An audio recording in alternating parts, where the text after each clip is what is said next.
I need rockets. But to get them, I need to set up a few farms. And to set up those few farms, I need a very specific block. Today's episode will be about setting up a farm for this mystery block. Can you guess which block it is? Hey guys, and welcome back. Last video I mentioned that I needed some rockets for my Elytra wings. In order to get that though, I now have to build 3 farms. I'll probably not be able to build all of them in this video, but I'll try my best. So let's begin the episode by starting a farm for the most important block in Minecraft. Clay. Wait, what? I mean slime. So in Minecraft, there are a couple of ways to get slime. You can go to the surface of a swamp biome during a full moon at night for slimes to spawn, or in every 10 chunks, one of them would generate as a slime chunk. So you could go down to below Y level 40, dig out huge areas, and see whatever chunks a slime would spawn in. That chunk would become a slime chunk. Or if you are like me, have mods and you don't mind using them, can just use mini hut. So if you look at the top left side now, it says slime chunk no. So the heads-up display will actually tell you which one is a slime chunk. So I've already identified a single slime chunk that I want to work on, which is somewhere over here. Yep, this one. So if you use F3G, you can see this whole chunk is a slime chunk. This means that at below Y level 40, slimes would actually spawn. So now I'm going to build a farm.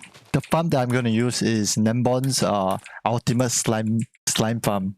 It's not the farm that I usually go for, but I decided to just commit to it and invest in it this series. So let's go 1, 2, 3, 4, 5 right here. So I'm going to dig all the way down to Y level 5 or so and set up the farm. By the way, the link to the farm will be in the description. So if you want to check out how to build a farm yourself, you can go to that video. Right, so I was just digging out this area, and as you can see, a slime has already spawned. This is already working. Great. I'll just finish up the area and I will be right back. Okay, now that I've dug out all the areas in the initial part of the farm, let's replace all this with stone so that it looks nicer. Right, so the spot that I chosen was actually a predetermined spot. Like I wanted to build here, right? So I committed to this area, and it turns out wherever I chose, this spot that I chose, it was a lava lake. So if, unlike me, you don't have to build in a spot. If you were to run into lava lake, just choose another spot. Don't be like me. It took me about an hour or 2 to get rid of all the lava and stuff. Oh, what a nightmare. Alright, now I'm gonna just finish up replacing all these blocks with stone so that it looks more consistent. And I will be right back.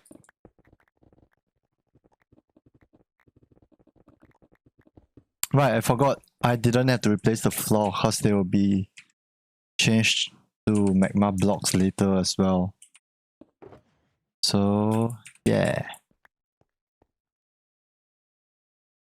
Okay, let's replace the walls.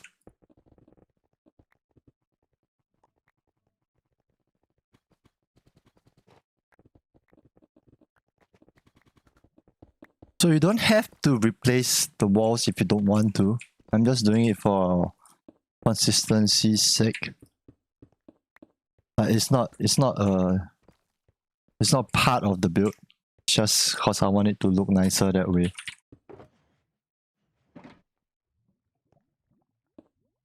So if you don't see the need to replace all the blocks, then just don't do it. It's fine. And see, all this obsidian was where there were lava. Oh, what a nightmare.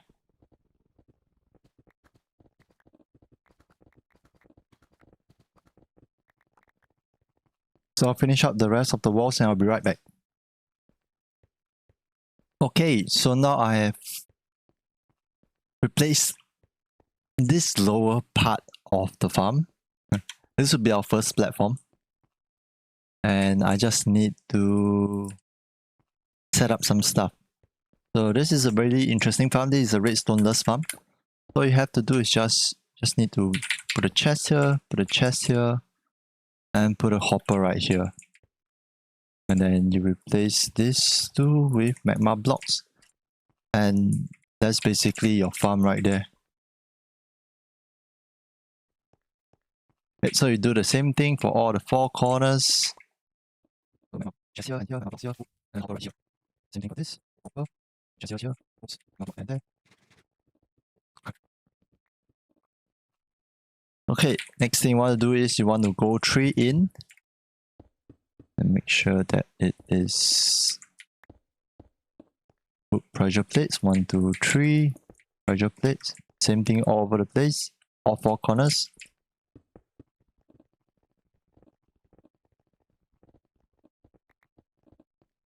Right, then you place down water. I believe it's here and here. And it should send everything into the hopper right there. So what the chest does is that it blocks the water from going in, and also there's a pixel worth of space. So items can still go into here and get sent into the hopper. Oops. Ouch. So do the same thing over on all the other sides. So I'm using ice instead of water buckets because it's easier to move around. And I don't have to carry buckets or set up unlimited water sources.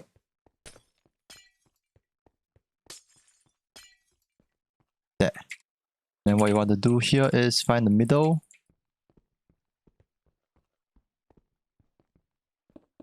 Put Put 2 water sources. And it should be sending this over here like that.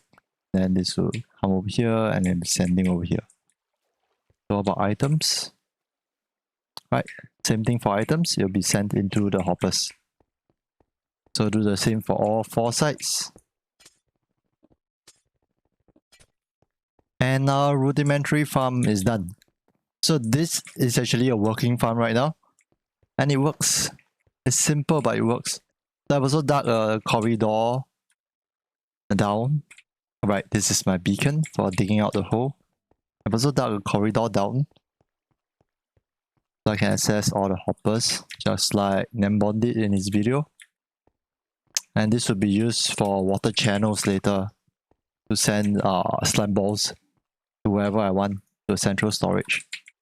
So now that we have the rudimentary farm done, time to get rid of everything above. Here comes the fun part.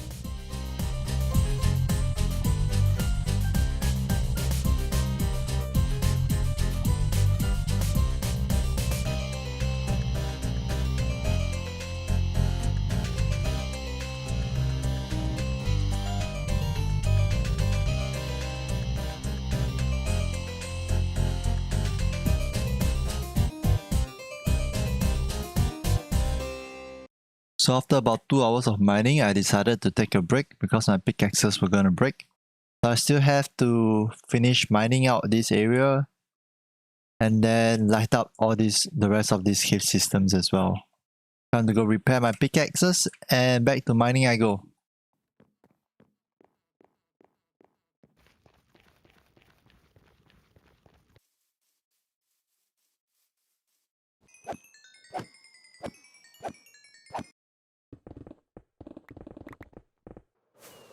So after a bit more hard work, I'm finally done digging this hole right here. Oh, look at that. Oh, already slimes.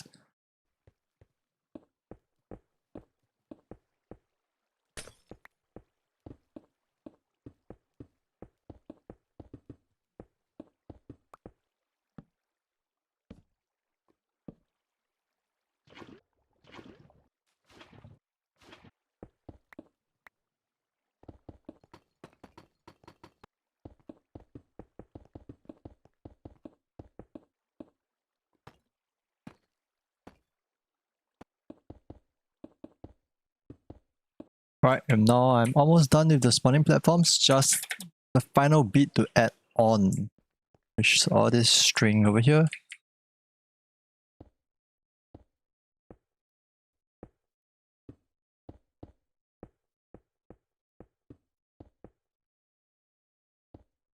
And done. Alright, so if you're using the same farm as me, be sure to add in the tripwires, because this will greatly encourage pack spawning and it will help with your farm a lot. So while I was trying to get some string for the tripwires, I went to a mine shaft and I managed to find a notch apple or an enchanted golden apple. It's pretty crazy. Okay, so now my spawning platforms are done. I just have to head down and set up the item collection system. Okay, it's unfortunate, but I need this to not be bedrock. So now I got to remove this bedrock.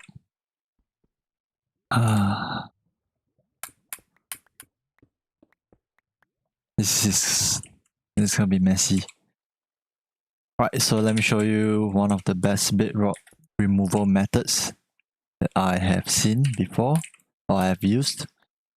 So this is by Railworks, I believe. Alright, so I'm aiming to remove the bedrock underneath here.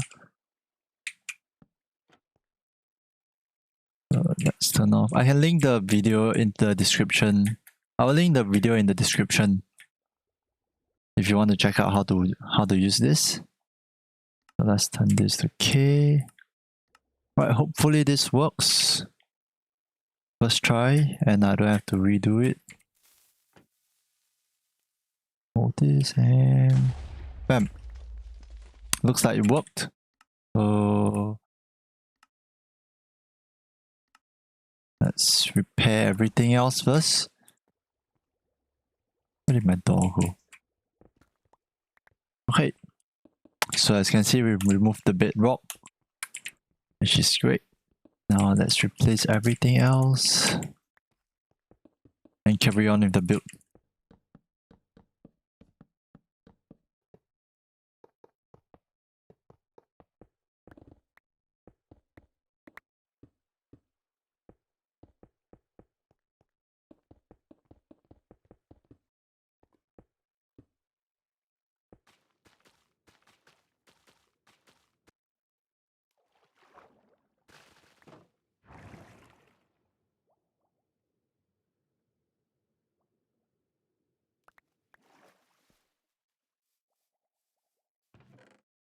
Well, with that, it looks like the farm is done.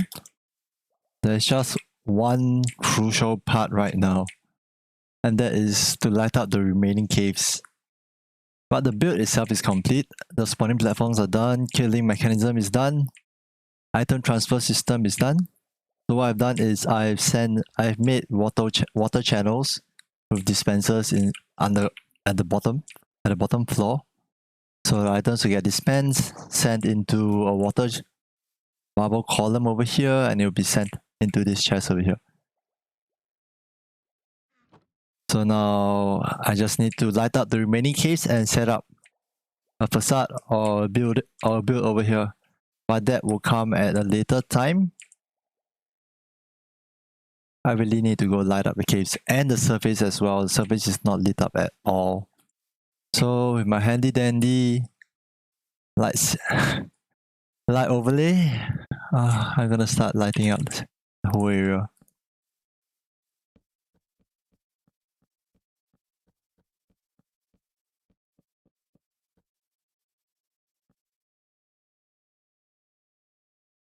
Right, so one thing I forgot to mention is that there is a spawn radius of from where the player is standing. So it's a 128 block radius.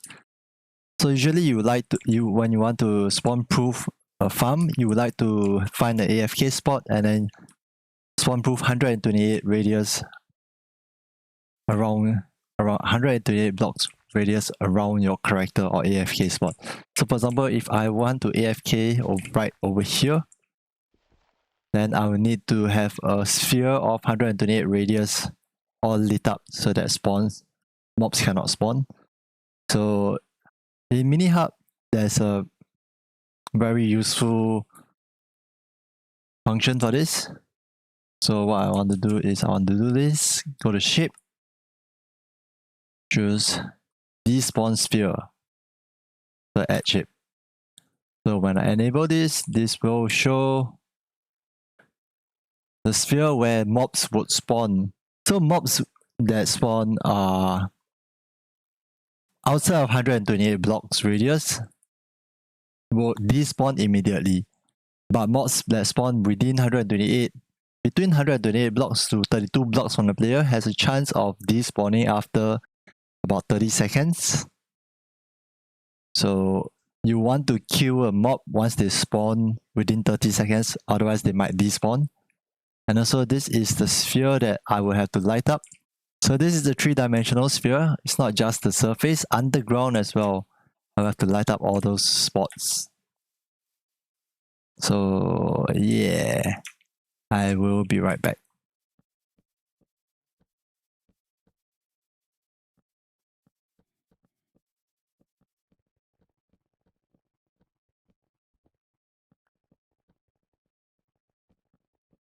So after another 2 hours or so, I finally lit up the whole sphere. So what I did was that I moved my AFK spot a lot higher so that the despawn sphere would be higher and I wouldn't have to light up such a huge area. As you can see, they're more or less all lit up where the despawn sphere is. So yeah, that's the slime farm complete. I'm going to just AFK for the night and I'll be back in the morning and see how much slime I'll get. Okay, now it is the next morning. Oh, look at all those slimes. Wow, okay. The farm works really well. Oh my. So now that we are done with the slime farm, I can move on to the next project, which I think I want to finish up my nether portal. This looks unsightly. So I'm gonna spruce up this whole area, and for that I will need some resources. So I'm gonna go and grab them resources right now. Let's go. There are a couple of blocks that I need specifically in this build. One of them is the crying obsidian. There are a few ways to find crying obsidian. There are 3, I believe. The first way is to find a ruined portal in the overworld and can find bits and pieces of crying obsidian over there, just like this one. And they are mining over here. So another method is, the other 2 methods require you to go into the nether. So when you go into the nether, there is a chance of coming up upon a bastion, which is one of the newest structures added into Minecraft in the nether. So in the bastions, there are treasure chests, and you can find crying obsidian and other goodies within the treasure chests. You gotta be careful because in bastions, there are these things called piglin brutes. They are piglins who hold axes, and they are extremely dangerous. No, no, no, no. Oh, oh. So they will get very hostile towards you, even if you are wearing gold. So a good way is to trap them. You can trap them by building a structure around them.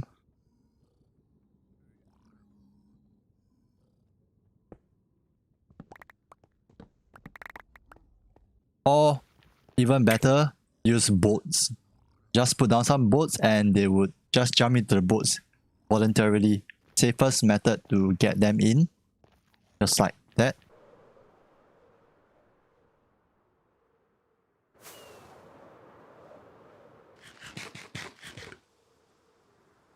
So other than crying obsidian, I also needed some blackstone bricks and blackstone tiles and stuff. So I was also mining out the bastions as I came across them while looting all the treasures.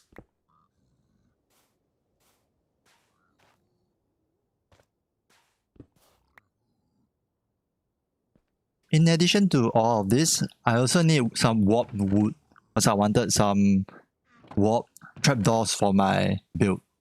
So I went over to a warp forest and chopped down some warp trees. While I had the time, I also trapped a normal piglin and just threw a bunch of gold to it and just bartered. So I just stood there for a few minutes while watching a show, and it gave me a Soul Speed 3 book. After a bit of time in the nether, I finally got what I needed. Came back with the loots. So I found a lodestone, I found 2 music discs, a banner pattern for the snout, nice. Some ancient debris, as well as netherite scrap. So I believe I have enough to make a netherite pick or something now. And the most important stuff are blackstone and obsidian and crying obsidian.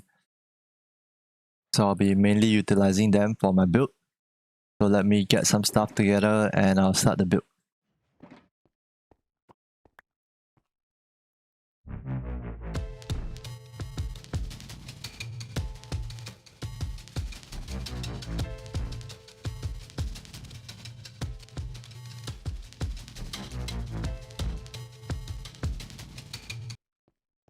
Alright, so I got all the stuff that I needed. Let's jump into the spectator account and build my nether portal.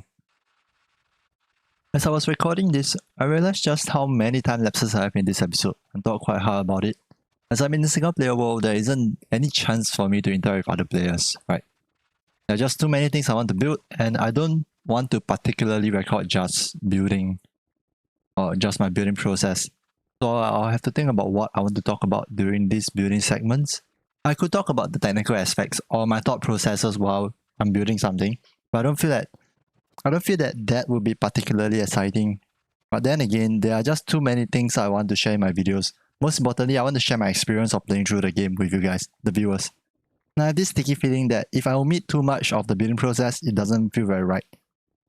With that being said, I also don't want to just fill up my videos with time lapses of me just building stuff. I have to think about this more in the future videos. Okay, last block. And I'm done.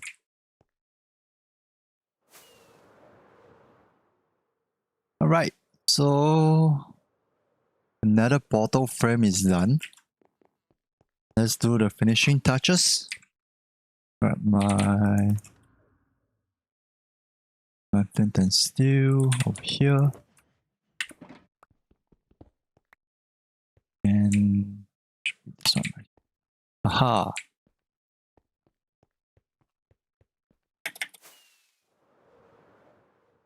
So I have a new nether portal now.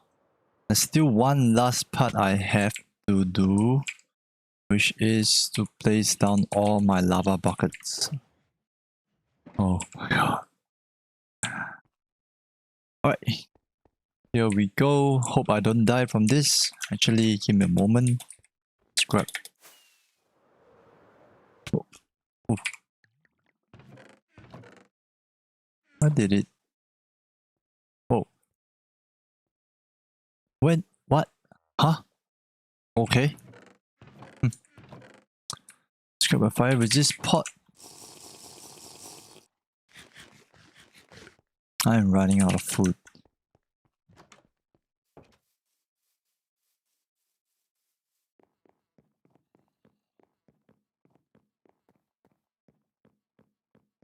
Alright, let's start placing the lava buckets.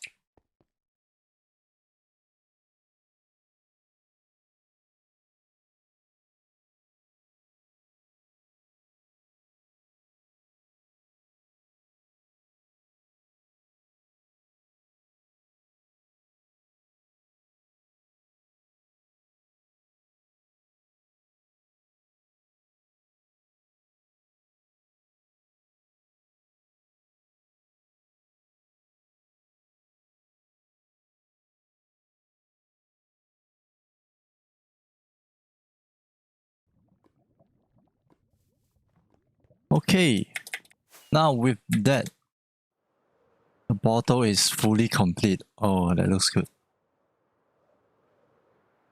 So I didn't want to fill up the whole layer with lava. I wanted some flowing lava, so it looks animated.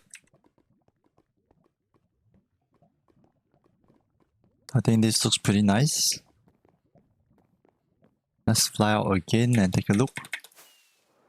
From further this time.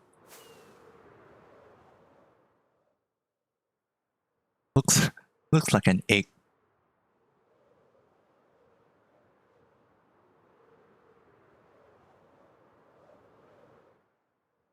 Pretty cool.